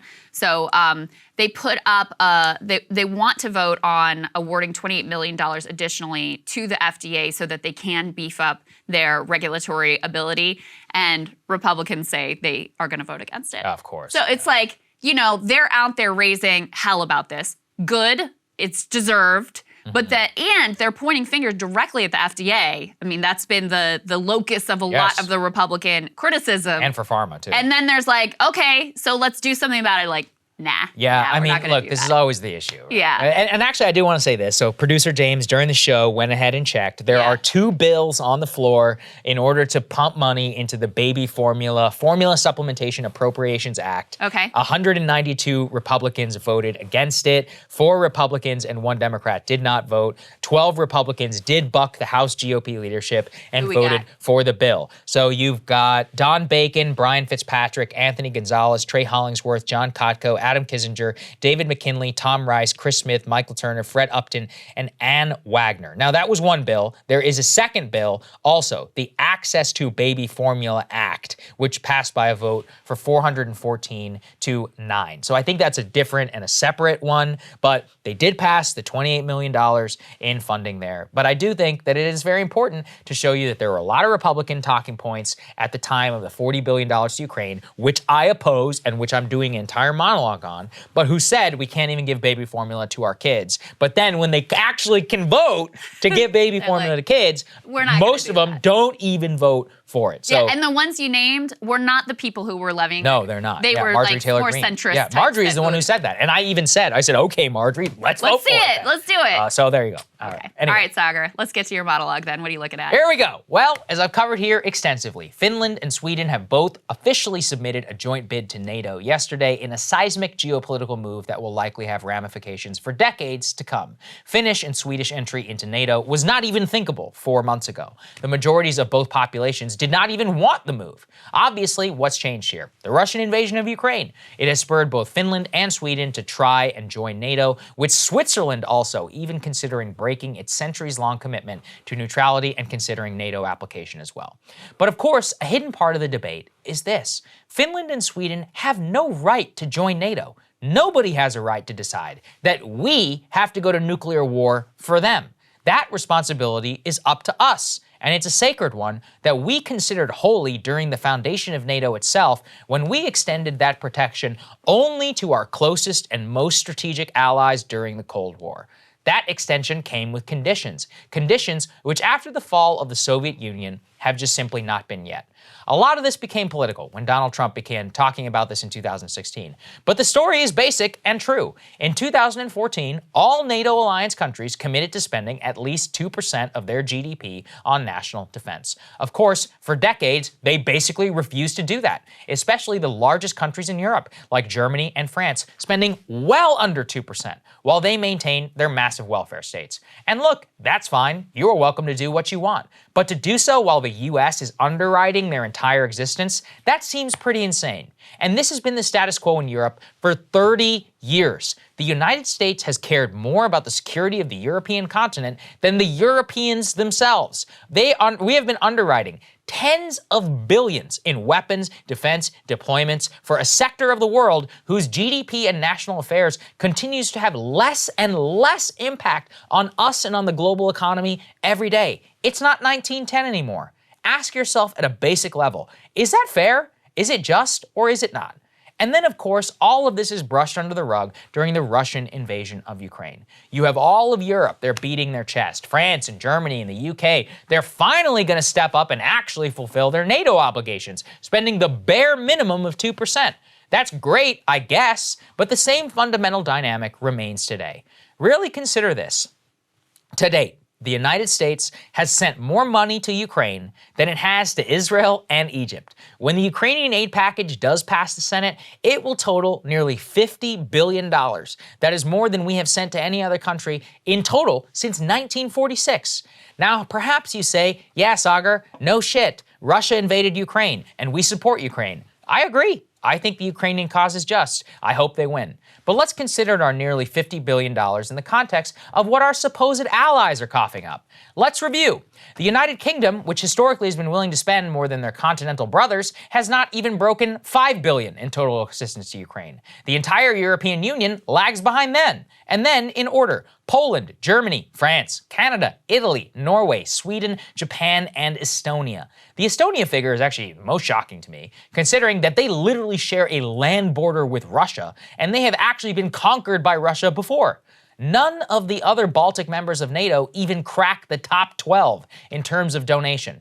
Now look, to be fair, if you include the share of GDP, they certainly have contributed a lot more, even more than we have. But I would posit that absolute dollar terms actually matter a lot. It's outrageous for the United States to be outspending the largest states in all of Europe by a margin of 10-1. They are the ones whose actual physical security is threatened. Take the Baltic states and the Europeans at their word.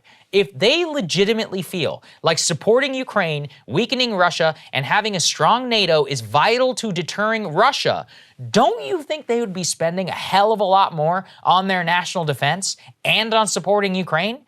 If there was a country that had the means and the past of Russia on our border and they invaded somebody near us, I'd be up here telling us we need to spend 25% on national defense.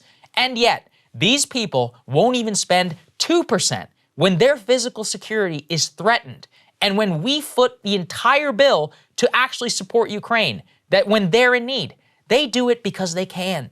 They know we will foot the bill, that we extend and guarantee their physical security with our nuclear arsenal so that they can continue to spend lavishly on their own citizens. It is the scam of the century. It has been now for some time. And I'm pro-NATO. It's great as long as they contribute too. But they don't, and they won't as long as we continue to blindly go along. Which brings me to Finland and Sweden. As I've said, I think Finland and NATO are great, or Sweden are great, despite my brief and disgusting dalliance with Finnish food. I think they deserve peace and security, but their entire claim for joining NATO is that they are afraid of getting invaded by Russia. Totally rational in my opinion, and I would be if I were them. So again, how much are they spending on their national defense? They have one of the largest in all of Europe in Finland, and they still only spend 2.3%. They have committed to more. But look, again, if they're gonna think you're gonna get invaded, wouldn't you spend like 5 or 10? And the answer is no, because their solution is for us to spend 3.5% of our GDP on defense and guarantee their physical security. Finland is honestly even worse. In 2020, Sweden is honestly worse. In 2020, they spent only 1.2% of their GDP on national defense. Now look, they claim they're gonna raise it to 2, quote, as soon as possible. Yet, they submitted a NATO application before even committing to the 2%. Ask yourself this. Is it fair for countries with the most robust welfare states on planet Earth to outsource their defense to you, the American taxpayer, who does not have such a welfare state? I think all of us can agree that we have and need an alliance with Western Europe, and that we want to see Ukraine obtain victory on the battlefield. But this is not right. this has become a predominantly American-led and funded conflict, which really buttresses against the Russian justification. They are claiming that Ukraine in this entire conflict is a proxy thing with us, rather than Ukrainians and Europeans fighting for their physical security. If Europe really thinks it's on a war footing, they should act like it. The U.S. Congress should not bail them out time after time after time after time, because the day may actually come when Article 5 does get tripped. And what then? Well, what then is that these so-called allies, who have much smaller and lesser capable militaries than us and don't stand a chance, we will once again have to come to their rescue with our overwhelming arms, materiel, and lives. We did it before, and the promise was we wouldn't ever have to do it again. But they would help us by shouldering some of the burden. That has simply not been the case. It's not the case today, and if the current hysteria remains, it will not be the case tomorrow. And the status quo is not going to change. You're getting ripped off as you have been for decades. I think that conflict tells you everything. Why are we spending $50 billion when the UK can only cough up $5 billion? France, you guys talk a big game. Why don't you send a ton of your money over there? Even Finland, great, 2.3, awesome, better than your European brothers and sisters, still 1.2 below us. I don't think it's fair. I don't know why we have to continue. Like, why are we spending these people 10 to 1? Like I said, like, if we thought we were going to get invaded, we would spend 10% of our GDP on national defense. But they don't care because they want us to do it. Well, here's the thing is that I don't think has been adequately explained to the American people is like, if this is in our vital, immediate strategic interest, then it justifies a lot of spending. Okay. Sure. How can you make the case that it is so much greater in our interest and more critical to our security needs than theirs? I don't know that case exists. I certainly haven't heard it made by public officials. And so, not only do we, with very little dissent, send this amount of money and arms just sort of indiscriminately into the state, but I mean, there literally is no accountability about who or what this is going to. There's no public debate about what this is, what this means, what the breakdown is ultimately, how it achieves our objectives. And so it's all happened very, very quickly, and you can have no doubt that there's going to be massive blowback here that has not been contemplated at all. Yeah, absolutely. And this is what drives me crazy too, these Germans. They're like, oh, we're such close allies. How could you levy tariffs on us? You literally spend 1.2% of your money on your national defense. We have to come and bail you out during this entire Ukraine crisis. And by the way, you're the ones who are buying all this Russian gas. Oh, and you have spent less. That we spent more in the first week of the conflict than they have spent the entire time in terms of supporting Ukraine. And they are geographically way closer to Russia and have historically been invaded by that country and fought a war with them. How do you square that? This is the point, which is that we're footing, and again, I support all these alliances. I think it's great, but I believe in fairness. America's future is not in Europe, hasn't been for 50 years. Our future is in Asia. Look at our geopolitical trade. Look at the population. Not only that, look at where all of the current and new business and even immigration talent is coming from.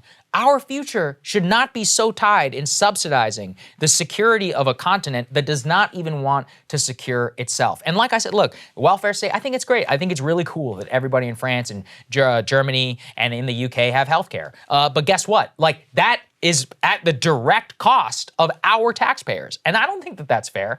I'm not saying, by the way, that a lot of people who vote for these bills or are saying a lot of what I'm saying would even support healthcare here in America, but I do. I mean, I think this will be an interesting conversation to continue with Peter Zeihan. Yeah, I would love to talk to him. He has, his entire sort of core of his thesis is basically that, we had a deal post-World War II with these countries that effectively said, we'll spend the money, we'll provide you with security, you just gotta back us on the thing that really matters, which is you gotta be on our side in the Cold War.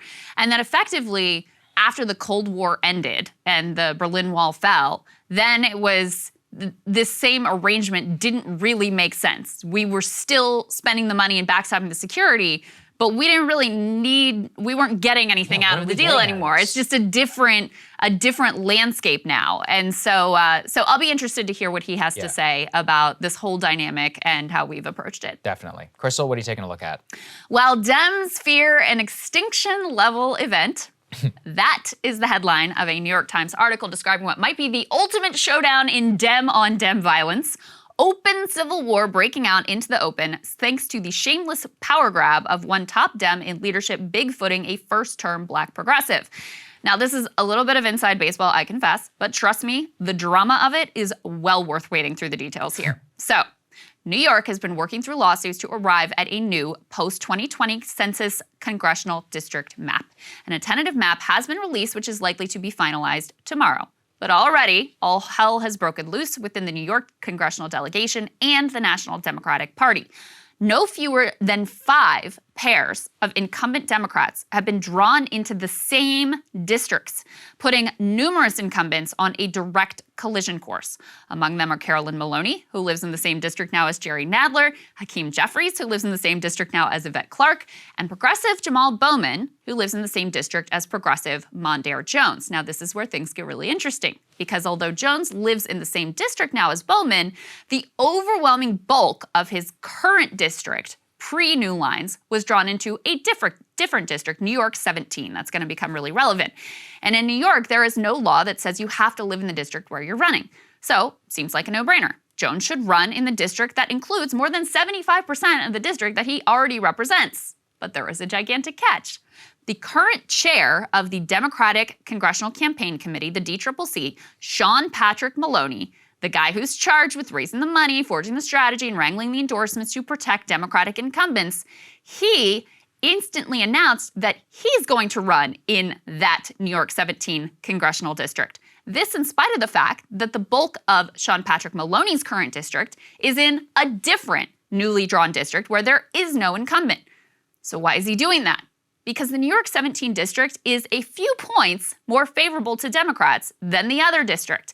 And apparently, the dude who's supposed to be guiding swing district Democrats on how to win is so insecure about his own prospects in a swing district that he's worried he can't win in a district that Biden won by 5 to 8 points.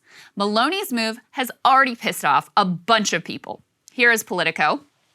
Quote, Maloney's decision to abandon a newly redrawn version of his current swing district and instead run for a seat that includes most of Representative Mondaire Jones's turf is raising private concerns from across the party that the Democratic Congressional Campaign Committee chief has put himself in an inappropriate scenario, leading the party's midterm strategy while potentially battling a fellow member. That is a very diplomatic way of saying the caucus is in total meltdown. Jones is clearly extremely pissed. In an interview, he said, Sean Patrick Maloney did not even give me a heads up before he went on Twitter to make that announcement. And I think that tells you everything you need to know about Sean Patrick Maloney. Wow. Jones has yet to announce, though, what he is ultimately going to do. Is he going to run against his fellow progressive? Or is he going to take on the guy who controls the Democratic caucus fundraising purse strings? But just think about this. Maloney is supposed to be the person in the caucus most committed to maintaining the Democratic majority, and he has just all on his own made it more difficult for Dems to prevail in that already monumental task. Incumbents normally have an edge in holding seats, so by crowding himself into Jones's district, he left that other district that he currently represents completely open. As I mentioned before, it's a Biden plus 5 to 8 district, which he as an incumbent would probably hold even in this climate. As an open seat, though, it could easily be in danger of being picked off by Republicans. So even the people who claim they're all about the party, when it comes down to it, they look after their own interests at the expense of anything and everyone else. Speaking of having no principles, Maloney also threw in some low-key racism just for good measure here. His allies are arguing that Jones is more, quote, ideologically suited to the district that Jamal Bowman represents versus the one that already has 75% of his district in it. Translation being, why don't you go represent the black district and leave the white Westchester district to me? Nice segregationist vibes there. Which brings me to another point. Think of all the things that these Democratic elites have said about their support for communities of color, and especially their emphasis on representation. Now, personally, I care a lot more about whether the policies are going to be good for people than which demographic group the members of Congress happen to personally reflect. I will take Bernie over Kamala every damn day. Thank you very much. But Dem Party elites, they lean into the representation-only version of progress, the hollowest form of identity politics, at least until they don't.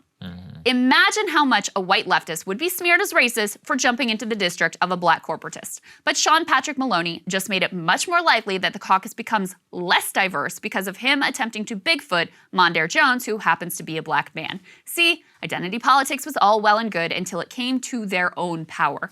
Same with the millions being spent by establishment Democrats and their allies to destroy progressives, frequently people of color, in primaries across the country. Summer Lee is literally set to be the first black woman to serve in Congress in the state of Pennsylvania ever. But she has a history of challenging establishment Democrats. So millions in super PAC spending from top establishment Democratic allies, AIPAC and Democratic Majority for Israel, that was dumped on her in order to try to prop up a dude who's not only a white guy, but who also literally led the union-busting shop at his corporate law firm.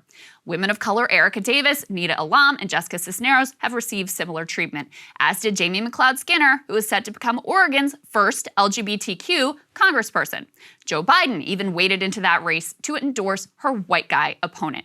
Again, I don't really care who these candidates sleep with or the shade of their skin color. Diverse representation is a bonus, fine, but it does not in any way make up for bad policy. But that is not what the Democrats have been selling you. And it's not just on identity that they are completely full of it. Every single one of these instances I just mentioned, they're actually backing candidates who are at odds with the policies they claim to support. Going to the mat for the remaining pro-life Democrat over a pro-choice Latina. They lined up behind the now vanquished, likely, Kurt Schrader, who tanked Dem drug pricing legislation over the trailblazing lesbian. And they backed a union-busting lawyer over Pennsylvania's first black congresswoman. Why? Because they gotta crush the left. They gotta guarantee that all the little sheep will fall in line and that every vote goes in the right direction on the one thing that really matters, the leadership votes. Sean Patrick Maloney's little play to push out Mondaire Jones is just the tip of the iceberg of their hypocrisy, their willingness to do anything to snuff out any possibility of dissent. Every person of good conscience needs to take note. They don't care about identity, they don't care about policy, and they don't care about you. They just want power at any cost. So, ladies and gentlemen, let the Dem disarray begin. This whole story I've been wanting to, is really something. I've been wanting to cover it for days because it's just so crazy. I mean, you have the guy who's in charge of winning back the House who won't run in a D+5 district. He's like, no, that's way too risky for me. And then doesn't even tell him. I mean, look, if you're going to do this, you at least got to call him and just be like, look, this is what I believe is the best for my career. And, I'll see you in the race. The minute they announced the map, he jumped on Twitter and announced it. No phone, nothing. How is that even possible? Also, I mean, I don't know, how is this going to work out? Like, is he probably going to win? Like, do people even know? Because it's not that long until primary day. I have no idea. I mean, New York's primaries are later. I think they're in August. They're like in the summer, like late summer, typically. Don't quote me on August, but I'm pretty sure it may even be September. So there is some time here in terms of the primary. The map is supposed to be finalized on Friday. In terms of who would ultimately win, if it does end up being Mondaire Jones versus Sean Patrick Maloney, I have no idea. Because I think Mondaire Jones, I mean, it's classic, establishment versus progressive wing kind of a battle. Mondaire Jones has more grassroots support. He'll be able to tap into a larger sort of grassroots progressive network. Sean Patrick Maloney, though, he controls the purse strings in terms of their fundraising efforts, the endorsements. He'll have establishment lining up behind him. Nancy Pelosi already made some comment that basically took his side in the dispute and was like, oh, he's just running where he lives. So, hard to say how that ultimately it's going to be August 23rd, so it is going to be a brutal slog now. I mean, it's not that far away, but it's far enough that there's going to be a pretty brutal campaign. And now when they attack each other, does that violate the incumbent policy that the DCCC has? Because you're not supposed to fund people who are, anyway. Are you going to blacklist Sean Patrick Maloney's consultant? There's a lot of hypocrisy going on here. A lot of hypocrisy. And the identity piece to me is just the cherry on top. Perfect. It just shows you what they're really all about here. There you go. All right, guys, we have a great guest. Very excited to talk to Peter Zeihan. He is a well-known, renowned geopolitical strategist with, he's a really sort of big picture thinker. Yeah, very smart guy. And precisely called years ago the Russian invasion of Ukraine, even down to like the date when it would happen. Wow. So this is someone that, you should definitely listen to and talk to whether or not you agree with him. So let's get right to it. By very popular request, joining us now is Peter Zeihan. He is the author of the forthcoming book, The End of Globalization is Just the Beginning, Mapping the Collapse of Globalization. It is, The End of the World is Just Beginning, Mapping the Collapse of Globalization. A very thought-provoking book. Let's put it up there on the screen. Peter, I've been familiar with your work. I've read some of your previous books. It's really interesting just to talk to you in the context of really a flashpoint in geopolitics. So give us the both preview of the book in the context of the Russian invasion of Ukraine, the Russian and Chinese seeming alliance, the current Finnish and Swedish prospect of joining NATO. How does this all track onto your general worldview? The overall theme is that we are at the end of an era, that globalization was a moment in time that the United States created artificially in order to generate alliance to fight the Cold War. And in the 8 elections since the Cold War ended, the American population has always gone with the candidate who was less globalist and more populist. That includes Biden. So we've been moving this way for a long time. It's not an aberration, it's a pattern. And without globalization, most of the major economies in the world have to, at a minimum, retool. And for many of them, that's the end of their systems. The other piece is depopulation. We've finally past the point where the problem is no longer overpopulation. The problem is that as globalization took hold, everyone everywhere was able to move off the farm and into the town. On the farm, kids are free labor, and in the town, they're really expensive annoyances. And adults aren't dumb, so they have fewer of them.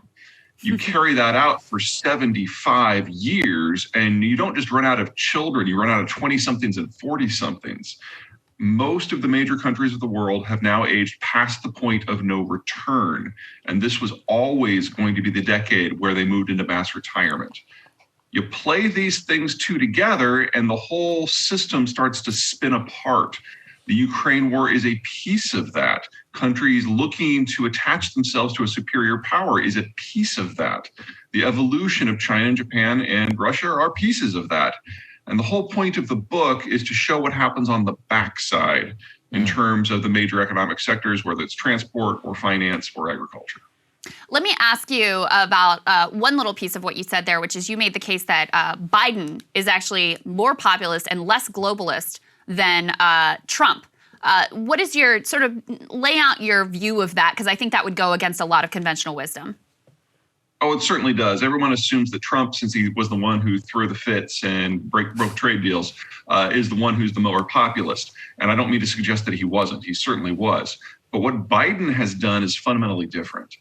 Trump would tweet out that we're pulling out of this or that, or we're leveling tariffs on countries, and then he would walk away. Sometimes he'd even fire the people who were responsible for making those policies happen because he was a relatively volatile personality.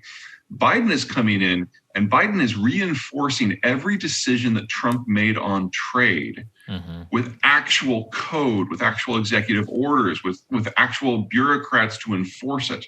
So Biden and Trump, from a foreign economic policy point of view, actually have the two most similar foreign policies in this country's history. The difference is that Biden is making it stick. Can you just give one very specific example of that? Sure, China tariffs. The phase 1 deal never really went through because Trump never really implemented it. All the tariffs stayed in place. And Trump and his trade czar, Catherine Tai, have basically extended those into perpetuity and formed a bit of an alliance with some of the other Western countries to make it not just an American thing, but global. And that's one of the reasons why companies like Huawei are facing such a catastrophic problem. Everyone assumed that as soon as the Trump administration went away, this would all just fade away. And instead, it is now fully embracing American trade law. Right. And Peter, I think one of the interesting things you said there was what the end of globalization looks like on the back end. I mean, give us a 20-year or so preview here of going forward. What can Americans see change geopolitically in their lifetimes, given the fact we've already seen such a major geopolitical change in just the last, I'd say 10 years. It's changed the landscape dramatically. It's been a really last 3 months from my point of view. But yeah, the whole book is on that topic. So for example, transport is international, safe and cheap transport is the foundation of all manufacturing supply chains, the entire global energy market, and the entire global agricultural market. There are now parts of the Black Sea that have already become a no-go zone, which have taken the world's largest wheat exporter, Russia, and the fourth largest wheat exporter, Ukraine, off the market. The Russians are having a similar problem with their fertilizer because it is exported through that same no-go zone. So we are already looking down the maw of a global wheat crisis that this year is going to at a minimum triple, probably quadruple wheat prices. At the same time, we have a global fertilizer shortage, which is going to reduce yields on a global basis. We're not going to have to wait 10 years. We're looking at that right now. Part of the core of your analysis focuses on demographic decline, and you reference that, the fact baby boomers didn't have, nearly as many children, that people keep having fewer and fewer children, not just in the rich world, but also in the developing world. Could you just make the case for how that works? Like, you sort of arrive at very catastrophic consequences from this demographic bust, but just get very specific about how this happens and what it actually looks like, and if there are countries that have already gone through this that can kind of serve as a model. Sure.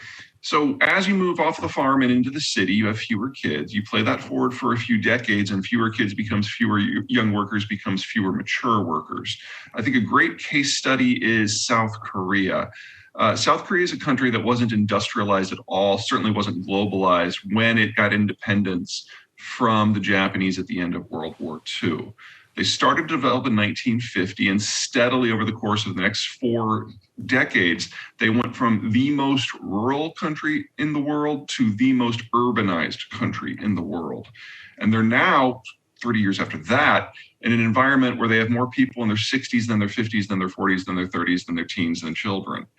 For a while, that works for you. Because if you have a lot of workers aged 30 to 50, but not a lot of kids, all the money that is normally spent on school and diapers is instead spent on cars and condos. And you get this massive generation of economic growth from the consumption side. At the same time, the higher investment and tax levels from those more mature workers can be building out infrastructure and industrial plant on the industrial side.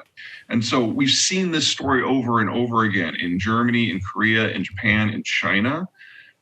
But it's a bit of a starvation diet, because if you then fast forward another 10 years, you're talking about that bulge that right now is in the 50s being in their 60s and then retiring. And in that sort of environment, you just have a complete collapse of production and investment and consumption all at the same time. And we're now looking at about half the developing world going through that process right now. So the growth we had from roughly 1995 to roughly 2015, the fastest economic expansion in human history, was about all of them being in that magic demographic moment before they flipped. Now they're flipping. Right. And so, Peter, one of the key points I think that you make in the book and have talked along about in the past is just the way that the unique American role of superpower played in the development of the globalization system. Now, with the decline of globalization, as you say, energy markets and manufacturing, all of that predicated entirely on the free movement of goods, what does a return to an almost more like 19th century war for the high seas? I don't mean a physical war, although it could certainly turn into that. What does that actually look like in the context also of this demographic, decline in consumer, a shrinking of U.S. power? Are we going to see the return of great power conflict, of multipolarity within the system? How is that going to play? That's like 9 questions there. I'll do my best. Okay. So as populations decline, the capacity for them to participate in normal economic activity collapses, because you have to have sufficient young people to get it going, and that's no longer an option for a lot of countries. So the model of capitalism or socialism or fascism or communism or whichever ism you happen to be a fan of, they were all designed for the market getting a little bit bigger every year, and they can't cope with a market that's in terminal decline. In terms of global affairs, if you don't have safety on the high seas, and the US is the only country that can even pretend to guarantee that, the steps that allow for modern manufacturing supply chains, the complexity that brings us the goods that we use every day, that breaks down. In that sort of environment, individual countries will feel forced, or out of a sense of opportunity to take matters into their own hands and try to generate regional manufacturing hubs, regional spheres of influence. The problem is that the resources you need to fuel a modern, industrialized, post-globalist world are not equally spread out around the world. They're very concentrated. So oil in the Persian Gulf, cobalt in Congo, nickel in northern Russia, for example. Not everyone can reach everything. The United States should be pretty much okay because we're going to be combining the Western Hemisphere with maybe the Japanese and Southeast Asia. But for everyone else, you're looking at sharply truncated capacity to access the inputs that allow modern life to happen. So we're seeing some of this going on right now with the Ukraine war. There are a number of countries who are completely reliant on globalization to allow them to import energy. China's probably at the top of that list. And in a world where Russian crude is going offline bit by bit, that means the entire map of where crude can go is going to reshuffle. So it's probably going to look something like this.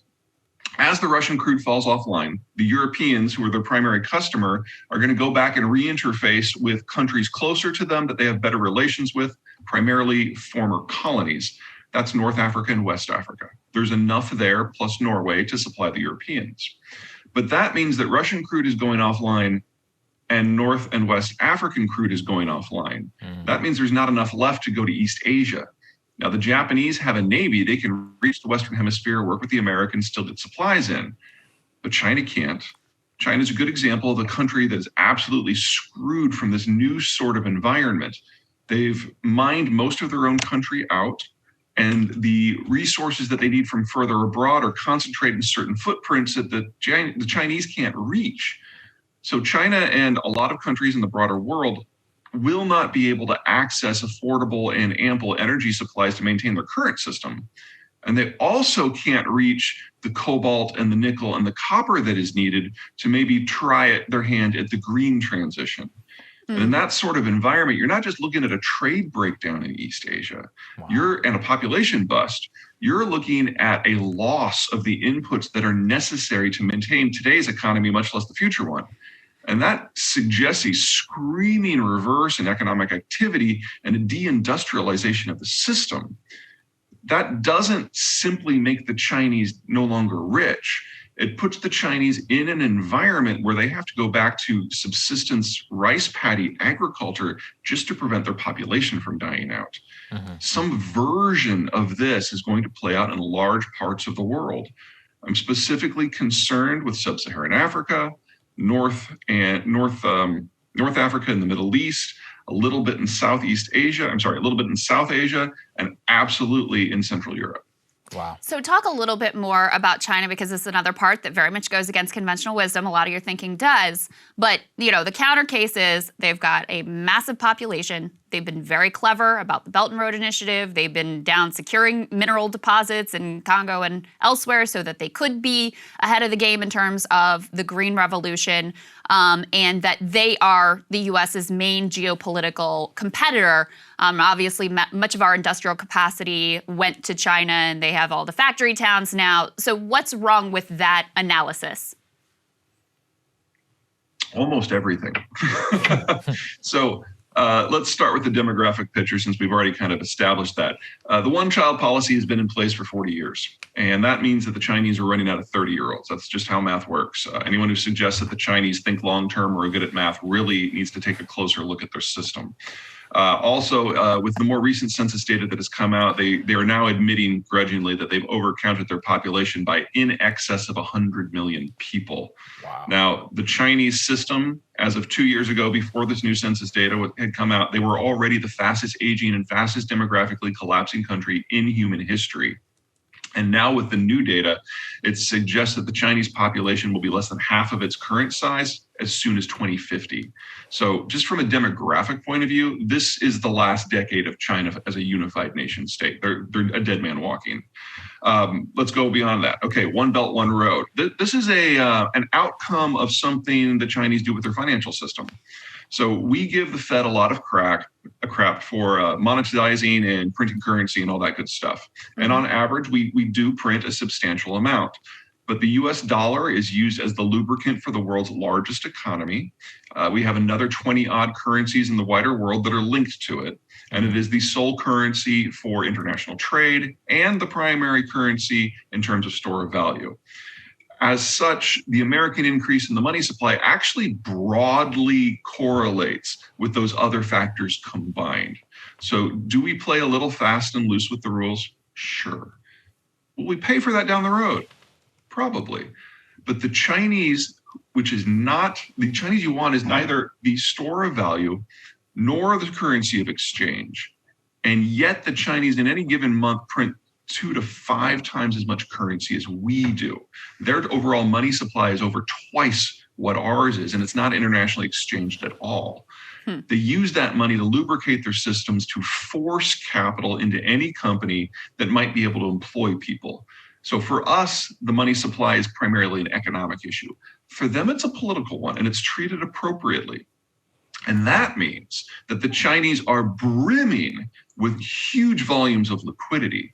And if you're someone in the know in China and you have access to that, it's a gold mine, because if you can get that currency out and exchange it for something else, anything else, even if the price is ridiculous, that means you've gotten some capital flight out and you have your rainy day fund. That's exactly what One Belt, One Road is on a global basis. Whenever you see the Chinese bidding $8 billion for something that's only worth $2 billion, that is not a sign of national strength. That is a sign of a corrupt bureaucrat who is establishing his nest egg. And they've now done that on a global basis. Now, there's lots of other impacts from this over-financialization, this hyper-financialization system. But overall, it does mean that each individual Chinese company of size could not survive in the global environment unless that money keeps coming. Other countries have tried various versions of this. Japan probably is at the top of that list. They're the ones who kind of designed the model. But eventually, you have sufficient exposure that you can't compete. And you start going down a Japanese-style economic malaise that in this case has lasted 30, 35 years already. And the Japanese economy today is about the same size that it was in 1994 before the decline really got going. That is the best case scenario for the future of China, a slow, long stagnation. But there's a lot of reasons to expect it to be a lot worse. Wow. This is really fascinating. This is why I love reading your books and why I think everybody should go pre-order, buy your book right now. We're going to have a link down in the description. I've gotten a lot out of this conversation. Could talk to you for hours. So Peter, thank you so much for joining us. Really appreciate it. Yeah, it's our pleasure. My pleasure. Absolutely. All right, guys, thank you so much for watching. We got one more, Saagar. Oh my God. Yeah, one You're more. Right. This You're one right. Came across the wires last night, and we could not let the show go. Thank you for catching me, because I just remembered this is probably one of the most important segments we will ever do. Exaggerating, but pretty bit of, how would you even describe this? Slip of the tongue, Freudian slip? I don't know. A little bit of unintentional, brutal honesty. Unintentional honesty. Very few ways in order to describe it. President George W. Bush accidentally saying, imagine one man invading unlawfully Iraq instead of Ukraine. Let's take a listen. The result is an absence of checks and balances in Russia and the decision of one man to launch a wholly unjustified and brutal invasion of of Ukraine. Iraq, too. Anyway.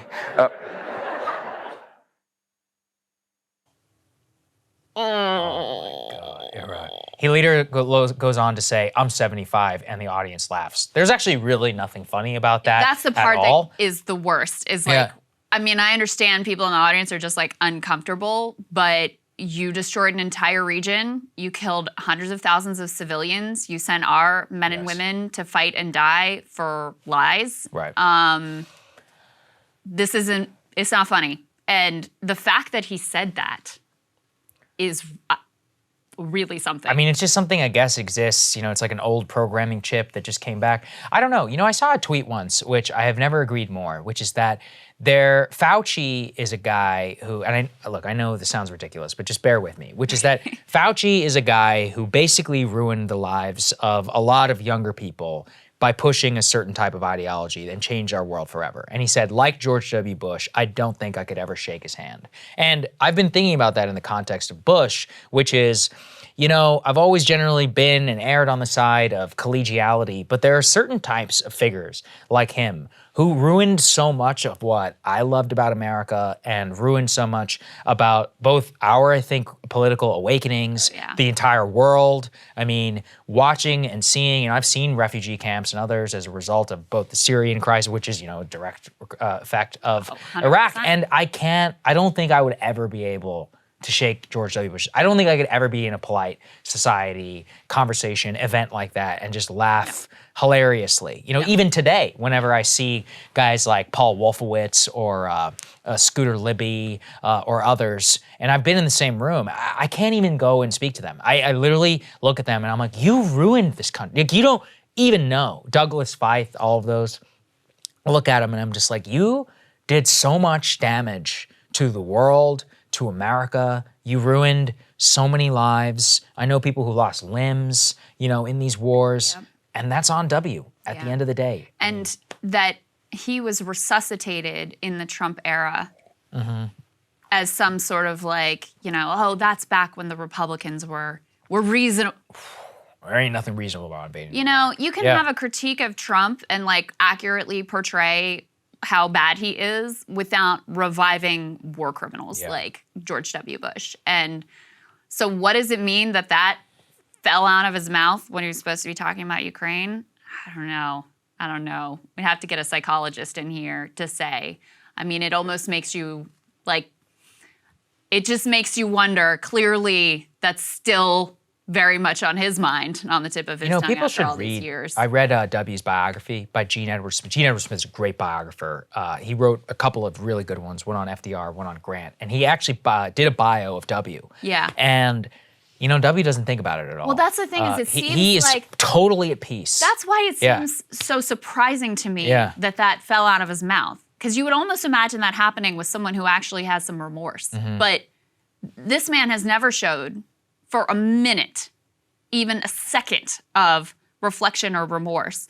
I remember some of the reporting at the time too, and you know, take it for what it's worth, but reading the letters of soldiers and whatever, like there just wasn't that deep concern, like it didn't land with him. Well, it would land with him in the context if he would feel very bad for the people, but he was always 100% secure. He has a very strange worldview. He's like got the evangelical born again thing where he's 100% secure in his decision making. Even today would defend the decision to invade Iraq. And I think that he genuinely does sleep very peacefully at night, which, you know, that bothers me some kind of way for a lot of the moms, parents, people out there who lost people who fought and died, not to mention many of the Iraqis as well. So I don't know. I mean, he's always been a complex figure in that probably responsible for the single worst foreign policy act in the history of the United States, has no remorse over it whatsoever. And is still welcome in polite society. And it resuscitated. Not just to give his thoughts, but to